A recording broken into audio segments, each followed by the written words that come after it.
Եվ այսպես ռուսաստանցի քաղաքագետը նշում էր, որ իր մոտ տպավորություն է ստեղծվել, թե Փաշինյանի Ռուսաստան այցը չհասավ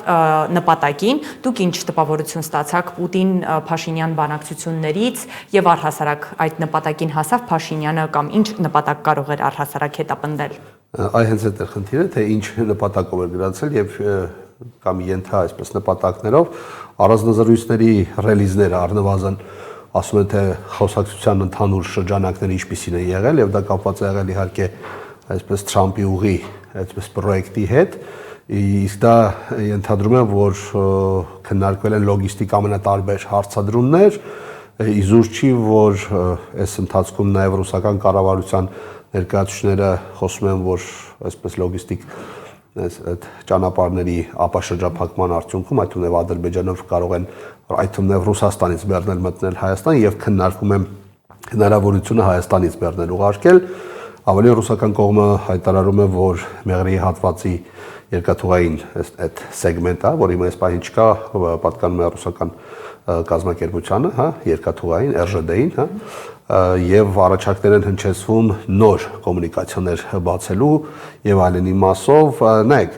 Հայաստանի գործող վարչապետը հասկանում է որ Ռուսաստանի մոտ ինքը ոչ այդքան մրցակցային կարգավիճակում է այսինքն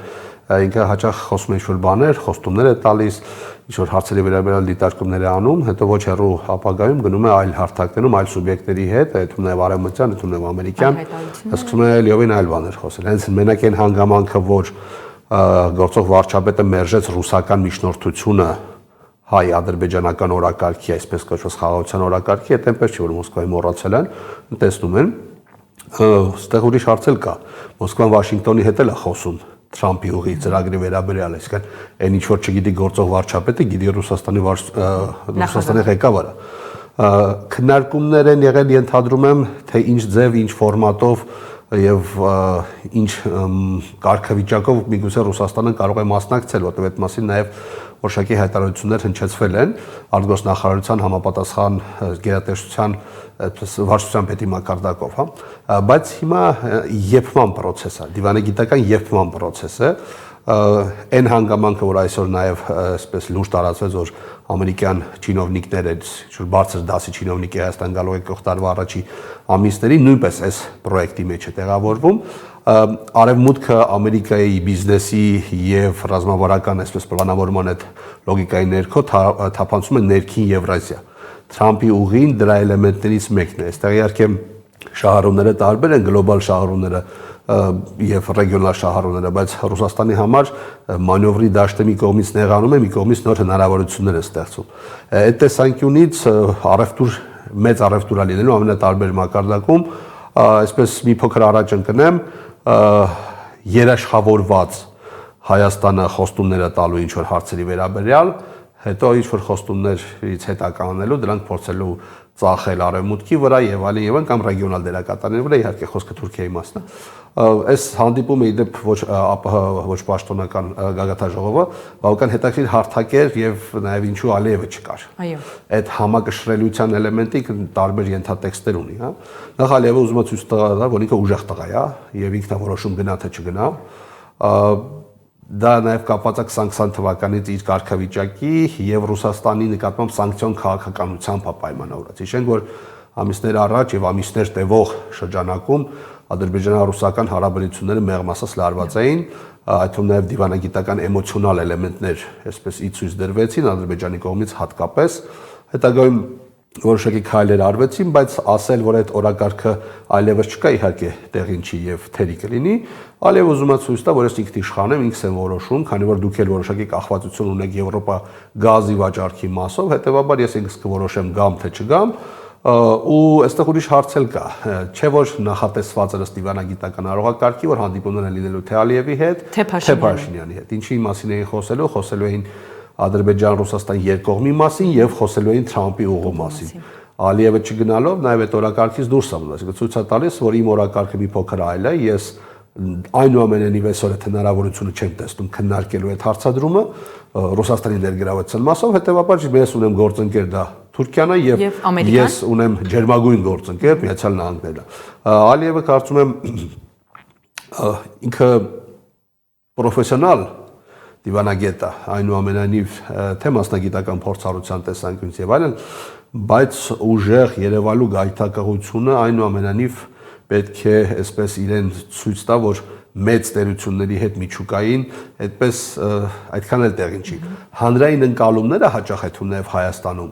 Ասում են, որ նայեք հերթական անգամ Ալիևը այսպես իրան պահեց ընդդեմ Ռուսաստանի, Ռուսաստանը կուլ տվեց եւ այլն եւ այլն, բայց այսպես գեոպոլիտիկան մի փոքր այլ հասկացություններով է առաջնորդվում։ Այո, կարող են համբերեն, հետո process-ն այնպես շրջվի, որ շահերի սպասարկումը լինի Մոսկվայի համար եւ ոչ Բաքվի համար եւ միգուցե նաեւ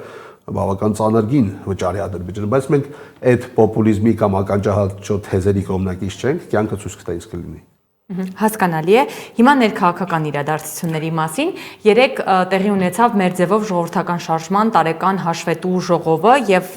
բավականաչափ օրակարգ ներկայացվեց, որ 4 ուղղություններով պետք է աշխատեն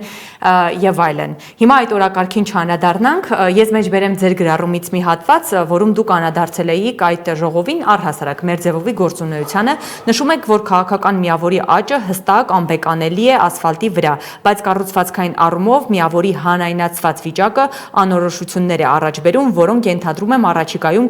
կմխիթարվեն լուծումներով, բանաձևումներով եւ հայտարարություններով։ Հստակ ինչ անորոշությունների մասին է, որպես նաեւ Հայաստանի քաղաքացի, դուք ինչ եք ցանկանում լսել նրանցից, որ մինչեւ այս պահը չեք լսել։ Ես այստեղ չեմ կարող Հայաստանի քաղաքացու կարգավիճակից հարցին մոտենամ, քանի որ քաղաքագետ եմ, ձևավորում եմ նոր քաղաքական միավոր, մասնագիտական նաև կարծիք է հնչեցվում ու հնարավորինս օբյեկտիվ, այո, հստակ կա լեգիտիմ աճ ասֆալտի վրա եւ դա երևում է։ Երևում է խոսակցությունների մեջ, շփումների մեջ, վերաբերմունքի մեջ, առանձնազրույցների մեջ, տեսանյութերի մեջ, որոնք կարելի է մեղադրել դրանք պատրաստած են, մոնտաժած են, բայց չէ, այնուամենայնիվ մենք էլ ենք յուղերում լինում, կա ընկալում դրականի մասին եւ կա մի հետաքրքիր դեպք, որը Հայաստանի քաղաքական դաշտում հիմնականում չի ստացվում, պիտակները չեն կպնում, այսինքն կա քաղաքական պիտակավորման փորձառու ավանդույթ հայկական իրականության մեջ, դա նաեւ նախագահների հետ է կապված, միշտ այսպես հեղինակազրկման քաղաքականության շրջանում պիտակներ են օգտագործում։ Կարապետյան Սամվելին պիտակները չեն կպնում այդ մասով, որովհետեւ այնուամենայնիվ իր քայլերի արդարացիության եւ նաեւ ոչ քաղաքական կերպար լինելու հանգամանք այդ առումով բավական լավ իմունիտետ է տալիս։ Այո, արտաքնապես կա ձևավորված երիտասարդական մի քիչ չափից դուրս էներգետիկ, ես կասեի, հա, որտեղ նաև երբ որ դու նայում ես տեքստերը, մոտեցումները, առանձին այլ տեսանյութեր, իսկ ես ասում գործի բերումով նայում եմ բոլորի տեսանյութերը, ցանկալի է որ ցանկալի ականջի, այնտեղ էներգետիկան բավական մեծ է։ Իհարկե, այդ էներգետիկան միայն դրանով չի խնդիրը լուծվելու, որովհետև մարդիկ քաղաքական որոշումների իրենց ապագայի հետ կապված խնդիրների լուծման առումով որոշակի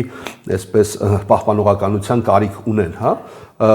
իրավիճակը այդ այսպես էմոցիոնալ զգայականը իհարկե կնստի, քաղաքականություն շատ սառը հասկացություն է, մարդիկ հասկանան արդյոք իրենց համար ընկալելի են այն թեզերը ինչ որ հնչեցնում, իսկ այդ թեզերը վաղուց են հնչեցում, այսինքն նաև այն ուղերձները, որոնք կան, դրանք պետք է փաթեթավորվեն, չէ՞։ Գաղափարախոսության տեսքով, ծրագրի տեսքով, առաջարկի տեսքով, բայց պետք է փաթեթավորվեն եւ ամենակարևորը ովքեր են լինելու այդ թիմի անդամները, որովհետեւ երբ որ քաղաքացին կամ մասնագետը նայում է, տեսնում է առաջին այսպես համարով խոսացողները, այսպես ֆրոնտմենները, հա, առաջնորդային այսպես կարգավիճակով մարդիկ տեքստեր են հնչեցնում, արդյոք հետագայում քաղաքական ուժը այդ շրջանակով է ինքնադրսևորվելու, թե կգան նոր մարդիկ կամ հին մարդիկ, միգուցե ինչ-որ այլ թիմեր եւ այլն, դրա համար եմ ասում առաջիկայում կերևա եւ մարդիկ այնուամենայնիվ իրենց անորոշության տեսանկյունից այդպիսի լուծումներ ուզում են ստանալ։ Կարծում եմ կուսակցաշինության process-ում շատ այսպես փակագծեր, անորոշություններ, հարցերի պատասխաններ իհարկե կտրվեն։ Եվ շարունակեմ կրկին ձեր գրառումից մի հատված մեջ բերել, հստակ է, որ կա ներուժ հնարավորություն ենթադրում եմ կամք եւ որոշում գնալու միջև ազատագրում, սակայն հայկական քաղաքականությունը ունի իր սպეციფიკան, կամայական, հակաօրինական, անկանխատեսելի, շատ անձնական, հակասական խնդրահարույց, ուրիշներին սպասարկելի եւ այլն։ Դուք ակնարկում եք, որ հնարավոր է նաեւ Սամվել Կարապետյանի առաջնորդած ուժի նկատմամբ այլ ճնշումներ լինեն,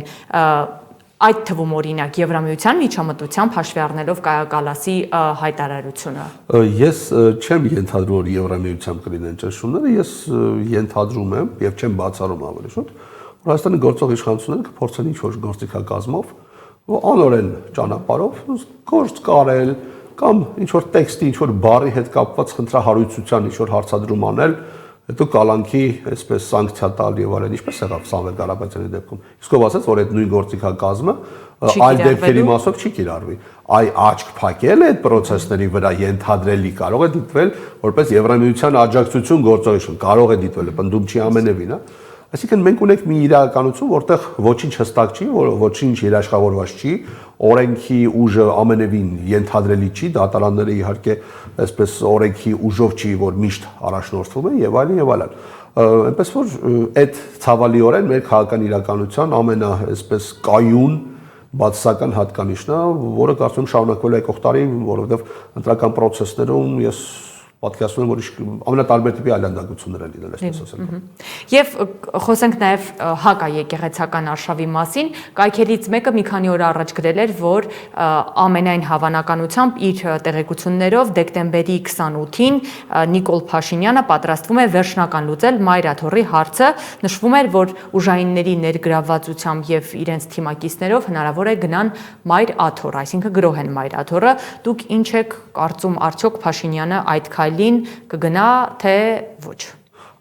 Միգուցե նաև ձեր հարթակում նշել, որ կա օրակարգ, այդ նաև հայտարարված օրակարգ, որ մինչև նոր տարի, մինչև ամանորյա տոներ Հայաստանում կաթողիկոսը պետք է փոխվի, հա։ Այստեղ ուղղակի ուրիշ խնդիր կա, հասկանում եք, քանի որ տգիտությունը Հայաստանի կառավարչական եւ քաղաքական բարձրագույն որոշումներ ընդունող շրջանակում ինստիտուցիոնալ հատկանիշ է, մտնել եկեղեցի, Մայրաթոր,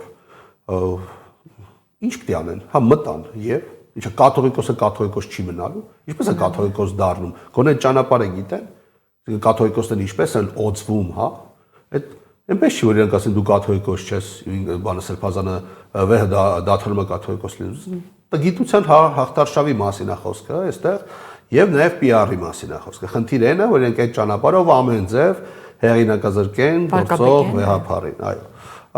ում են տանելու են ինչ որ քանայի են տանելու նստեցնեն գահին, հա, այդպես չի կաթողիկոս դառնում։ Ինչը այրելու են Էջմիածին, ես չեմ բացառում ոչ մի բան։ Այն ինչ որ նշվել է, այսպես ասած, ինֆորմացիոն սլիվ ա եղել, վաղն դա կարող են անել, եթե ունեն այդ օրակարգը, եթե շտաբում են։ Ինչ են անել, մտնելու ասի դու չես այլևս կամ սուլելու են, հա, ինչը փոխվեց, վեհապարը այլևս կաթողիկոս չի, իհարկե շարունակելու ամենը։ Իհարկե շարունակելու։ Կալանավորելու են, բանտում էլ է շարունակելու կաթողիկոս մնալ։ Իհարկե։ Խնդիրը մեդիա աղմուկն է, եկեղեցու քրիստոնեության դեմ process-ներն են, ծիծաղելի, այսպես կուստարնի, հա, տնայնապատրաստման վիճակում բանը պակի գործակալ Եզրա Սրբազանի հետ կապված այդ fake թեմաները, անգամ այնքան անգրագետ են, որ չեն կարողանում անգամ այդպիսի կարովի գործերը գրագետ անեն, հասկանում եք։ Խնդիրը այլ շատ էմոցիոնալ դաշտում է։ Ես ամենևին չեմ բացառում անկեղծ ասեմ, ու որովհետև ես գիտեմ, որ տեսնում եմ նաև, որ գործող վարչապետը որևէ կարմիր գիծ չունի որևէ բանի մասով։ Բայց դա միայն այդ էմոցիոնալ պահն է տալու իրեն, փորձելու են պատային իրավիճակ ստեղծեն կաթողիկոսի համար, որպեսզի ինքը հրաժարական տա։ Այստեղ իհարկե կաթողիկոսի վիճակը ճնշումների տեսանկյունից բավական բարդ է եւ ինքը իր աստծոժնությամբ պետք է իր մեջ այդ կամքը գտնի, որ որևէ միլիմետր հետ չգնա, որովհետեւ ցանկացած միլիմետր հետ գնալը, զիջելը դա հայ քրիստոնեական առաքելական եկեղեցու, հայ հանրույթի եւ պետության կործանման վերջնական փուլի մեղն է լինելու։ Շնորհակալ եմ սրվեցին։